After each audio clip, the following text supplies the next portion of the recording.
যখন তাদের শরীর কাজ করে না তখন তাদেরকে উত্তেজক এমন কিছু পদার্থ দেওয়া হয়, এমন কিছু হাইপার ডোজ মেডিসিন দেওয়া হয় যার ফলশ্রুতিতে তারা ব্যাক টু ব্যাক দেখা যায় যে অনেক লম্বা টাইম তারা নাকি সেক্স করতে পারে নাউজুবিন। এখন পর্নোগ্রাফির সাথে পরিচিত না এমন হাজারের একজন ব্যক্তি খুঁজে পাওয়া যাবে না, ঠিক আছে? বাংলাদেশের পরিসংখ্যান বলছে যে বাংলাদেশের স্কুল পড়ুয়া প্রায় 77% ছেলে মেয়ে পর্ন দেখে। এটা আবার কথা নয়, বা আপনি গুগল করেন এবং দিন দিন মেয়েদের পর্ন দেখার প্রবণতা বাড়ছে, এটা লেখা আছে। শুধু তাই নয়, ওই 1896 সালের দিকে তারা যখন পর্নোগ্রাফি ছড়িয়ে দেয় মাত্র 7 মিনিটের একটা ভিডিও তারা প্রকাশ করছে, ঠিক আছে?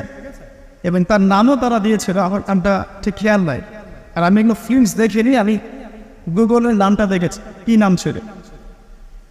তো তখন থেকে নিয়ে এই পর্যন্ত এই যে নীল সংস্কৃতি চালু করে দেয়া, এটা শুধু পশ্চিমাদের মধ্যে সীমাবদ্ধ থাকে নাই, পুরো বিশ্বের মধ্যে ছড়িয়ে দেওয়া হয়েছে।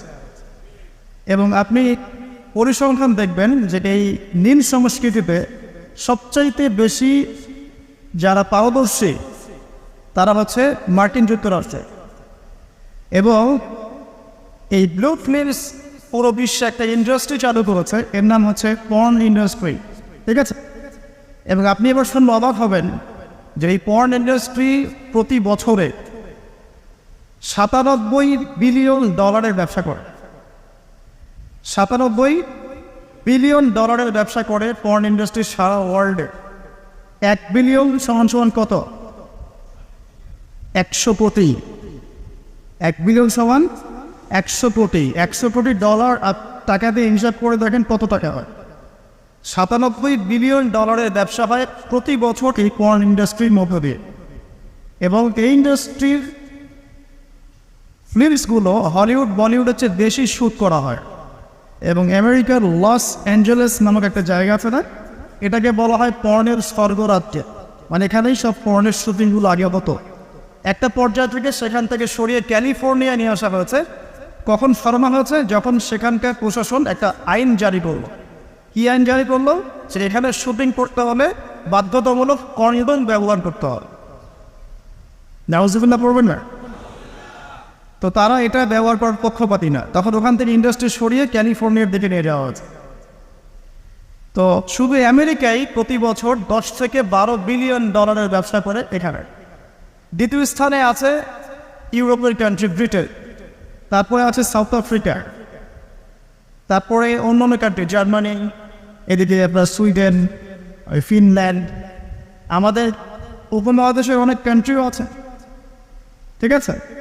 তো এই যে নীল সংস্কৃতি সারা ওয়ার্ল্ডে তারা ছড়িয়ে দিল, এখান থেকে আমি একটা নাম চুজ করেছি আর কি, যে নীল দর্পণ। আমি কিন্তু লেকচারে এখানে যাইনি, জাস্ট ইন্ট্রোডাক্টরি কিছু কথা বলবো হবে যে নীল দর্পণ নামটা আমি কেন দিয়েছি এই কারণে। তো মূল লেকচারে যাওয়ার আগে আমি আপনাকে কয়েকটা পরিসংখ্যান দেখাই। তার আগে বলে দিই যে এর ফলশ্রুতিতে শুধু যে ধর্ষণ বেড়েছে এমনটা নয়, বরং সমকামিতাও বেড়েছে। এখনকার পরিসংখ্যান বলছে মার্কিন যুক্তরাষ্ট্রের 52% মানুষ মনে করে যে সমকামিতাকে স্বীকৃতি দেওয়া উচিত, এবং 41% মানুষ মনে করে দেওয়ার দরকার নেই। কিন্তু আইনত এটা লিগ্যালাইজড, এটা ওদের বাক স্বাধীনতা। এটা কানাডা অনেক আগেই করেছে, ব্রিটেনেও আছে, অস্ট্রেলিয়াও স্বীকৃতি দিয়েছে, এবং দিন দিন আস্তে আস্তে আমাদের ভারত থেকে শুরু করে আমাদের দেশে পর্যন্ত এগুলোর বিস্তার বেড়ে গেছে। এবং তারা এখন সংগঠন তৈরি করেছে, তাদের ফ্ল্যাগ আছে, তারা অধিকারের কথা বলে, তারা স্বীকৃতি চায়। এবং পর্ন সম্পর্কে পড়তে গিয়ে আমি দেখলাম যে নর্মালি পর্নের যে ভিডিওগুলো হয় এগুলো হচ্ছে চলচ্চিত্রের মতো, জাস্ট যেমন একটা নায়ক নায়িকা শুটিং করে, গায়ক গায়িকা যেমন শুটিং করে, ঠিক এরকম করেই ফিল্মস শ্যুট করা হয়। আপনি যখন এটা সার্চ করবেন দেখবেন পর্ন ইন্ডাস্ট্রি থেকে বের হয়ে আসা কিছু ওদের কথা মতে পর্ন স্টার, তারা সাক্ষাৎকার দিয়েছে যে এই জগৎটার সম্পূর্ণটাই হচ্ছে মিথ্যা এবং ফেক। যা দেখানো হয় এটা টোটালি ফেক। এবং কোনো কোনো ক্ষেত্রে তাদেরকে বাধ্য করে জালের মধ্যে ফেলে এই ইন্ডাস্ট্রির মধ্যে অনুপ্রবেশ করানো হয়, যেখানে ওদের কোনো ইচ্ছাও থাকে। একবার জড়িয়ে গেলে কোনো মেয়ে সেখান থেকে আর বের হতে পারে না। শুধু তাই নয়, যখন তাদের শরীর কাজ করে না তখন তাদেরকে উত্তেজক এমন কিছু পদার্থ দেওয়া হয়, এমন কিছু হাইপার ডোজ মেডিসিন দেওয়া হয়, যার ফলশ্রুতিতে তারা ব্যাক টু ব্যাক দেখা যায় যে অনেক লম্বা টাইম তারা নাকি সেক্স করতে পারে নাউজুবিল্লাহ। তো এগুলো তাদেরই কথা, এটাতে আসক্ত নয় এমন মানুষ খুঁজে পাওয়া দুষ্কর। বাংলাদেশের রিপোর্ট বলছে যে বাংলাদেশে এখনকার ইয়াং জেনারেশনের মধ্যে 92% পর্ন দেখে। কত পার্সেন্ট? 92%। এবং পর্ন যে ওয়েবসাইটগুলো আছে যেগুলো এত বেশি শক্তিশালী, এগুলোকে হ্যাক পর্যন্ত করা সম্ভব নয়। 2014 সালে বাংলাদেশের গভর্নমেন্ট যে ছিল, আমি জানি না, আমি আসলে এইদিকে পলিটিক্সের খবর খুব একটা রাখি না, তারা 244টা পর্ন সাইটকে বন্ধ করে দিয়েছে। কিন্তু এমন একটা অ্যাক্সেস তারপরেও চালু ছিল যে অন্য থ্রু দিয়ে এগুলোতে ভিজিট করা যেত। সবচেয়ে বেশি পর্ন সাইট যেগুলোতে ভিজিট করা হয় তার মধ্যে এই সাবকন্টিনেন্ট বা ভারতবর্ষ উন্নত, ঠিক আছে?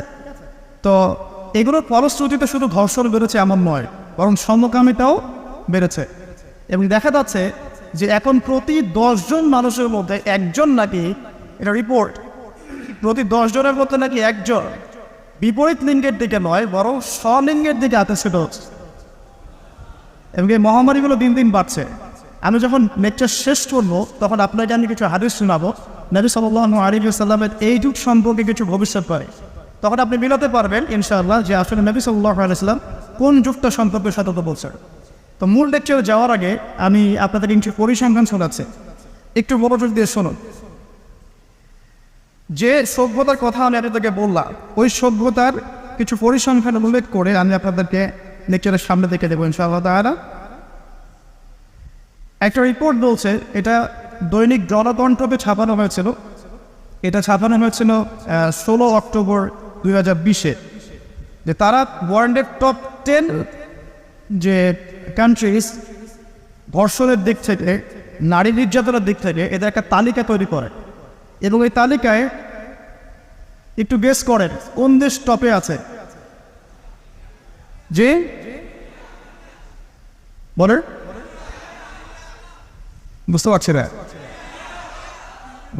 ইন্ডিয়া না, সবচেয়ে টপে আছে ইউএসএ, ঠিক আছে? আমি আপনাকে পরিসংখ্যান দেখাচ্ছি, তারপরে আমি মূল লেকচারে যাবো ইনশাআল্লাহ। যে দেখা যাচ্ছে পুরো ইউরোপের, পুরো পশ্চিমা সভ্যতা ইউরোপের যারা হচ্ছে এখনকার মধ্যবিত্ত কান্ট্রিগুলোর, উন্নয়নশীল কান্ট্রিগুলোর রোল মডেল বলি আমরা, তাই না? আমরা তো সবখানে ইউরোপ বানাতে চাই। ইভেন আমাদের দেখা যায় অনেক ক্ষেত্রে মিডল ইস্টের, মধ্যপ্রাচ্যের কোনো কোনো কান্ট্রির লিডার বলছে যে আমরা এত সালের মধ্যে মধ্যপ্রাচ্যকে ইউরোপ বানিয়ে ফেলবো, ঠিক আছে? তো আমরা ইউরোপ বানাতে চাই।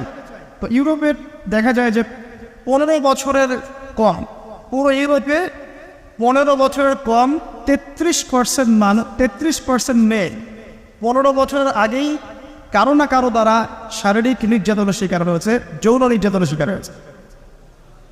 আচ্ছা, সামনে আসেন। আমাদের পার্শ্ববর্তী দেশ ভারতের কথা এসেছে এখানে, যে প্রতি 22 মিনিটে একটা করে মেয়ে ভারতের নির্যাতনের শিকার হয়, যৌন নির্যাতনের শিকার হয়। বাংলাদেশের সংখ্যাটা কত এটা আপনারা বের করবেন, আমি পরে দেখছি।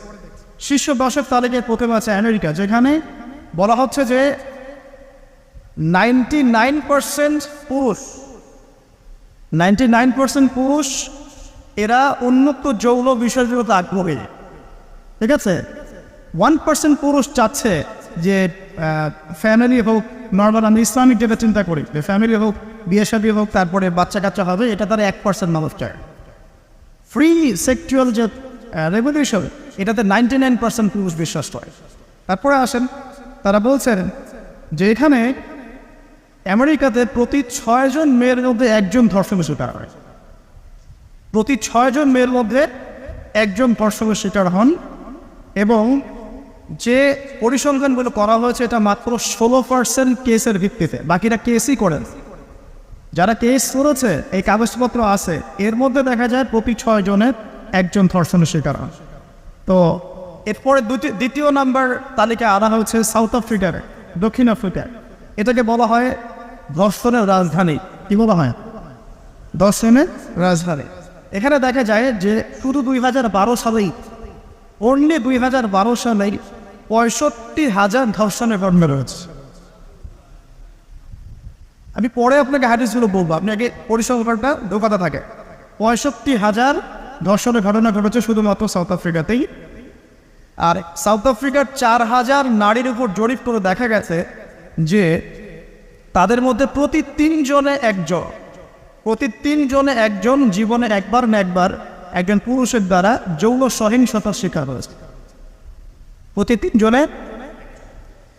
এরপরে আরেকটা জরিপে দেখা গেছে যে আফ্রিকার 25% পুরুষ, পুরো আফ্রিকার 25% পুরুষ, মানে 4 ভাগের 1 ভাগ পুরুষ জীবনে একবার না একবার কোনো না কোনো মেয়েকে ধর্ষণ করছে। এগুলো আমাদের রিপোর্ট না, কিন্তু আপনি অনলাইনে এগুলো পাবেন। এরপর আসেন 3 নম্বরে রাখা হচ্ছে সুইডেনকে, এবং সুইডেনকে খুব হাইলাইট করা হয়, খুব উন্নত কান্ট্রি। দেখা যায় যে 2009 সালে সুইডেনে ধর্ষণের হার ছিল 58%। কত পার্সেন্ট? আচ্ছা, 4 নম্বরে যে দেশ খুব পরিচিত আমাদের পাশে, ভারত, সেখানে বলা হচ্ছে যে 2012 সালের জরিপে ইন্ডিয়াতে ধর্ষণের রিপোর্ট করা হয়েছে 24,923টা। 24,923। আসেন, তারপরে একজন রিপোর্টে বলছেন প্রতি 22 মিনিটে সেখানে একজন মেয়ে ধর্ষিত হচ্ছে। 5 নম্বরে আছে যুক্তরাজ্য, মানে ইংল্যান্ড, যেটাকে আমরা বলি যে ওই যে রানী এলিজাবেথ মারা গেলেন, খুব শোক পালন করলাম না। আচ্ছা, তো তাদের মধ্যে বলা হচ্ছে যে প্রতি বছর গড়ে 85,000 নারী সেক্সুয়াল অ্যাবিউজের শিকার হয়, মানে যৌন হয়রানি শিকার হয়েছে। এছাড়া প্রায় 4 লক্ষ নারী এ পর্যন্ত 2012 সাল থেকে এই পর্যন্ত, মানে 2022 পর্যন্ত, লাস্ট 10 বছরে 4 লক্ষ নারী কোনো না কোনোভাবে পুরুষের দ্বারা যৌন নির্যাতনের শিকার রয়েছে, যার মধ্যে 25 থেকে 30% হচ্ছে শিশু, মানে বাচ্চা মেয়ে। তারাই তো আবার আমাদেরকে বলছে যে বিয়ের বয়স তোমরা তো কমাই রাখ। আচ্ছা, আসেন এবার আরও সামনে যাই। জার্মানির পরিসংখ্যান, জার্মানি হচ্ছে এখন 6 নম্বর। জার্মানিতে বলা হচ্ছে যে সরকারি হিসেব মতে এখানে 2,40,000 নারী এবং কিশোরী জার্মানিতে ধর্ষণের শিকার হয়ে মারা গেছে, এই পর্যন্ত হিস্ট্রি। তারপরে আরেকজন হিসাবে বলছেন যে প্রযুক্তিতে জার্মানি এগিয়ে আছে ঠিকই, তবে 65,07,394 জন নারী এই পর্যন্ত জার্মানিতে ধর্ষণের শিকার হয়েছে, পুলিশের নথিতে রিপোর্ট আছে। আসলে সামনে এটা গেল জার্মানির কথা। এরপর ফ্রান্সের সেম কথা, 75,000 নারী প্রতি বছর ধর্ষণের শিকার হচ্ছে, যাদের মধ্যে 10% হচ্ছে শিশু। এবং কানাডার কথাও এখানে আছে, কানাডাও লিস্টের মধ্যে হচ্ছে 8 নম্বরে, যেখানে বলা হচ্ছে এই পর্যন্ত 25,16,918 জন রিপোর্ট করেছে।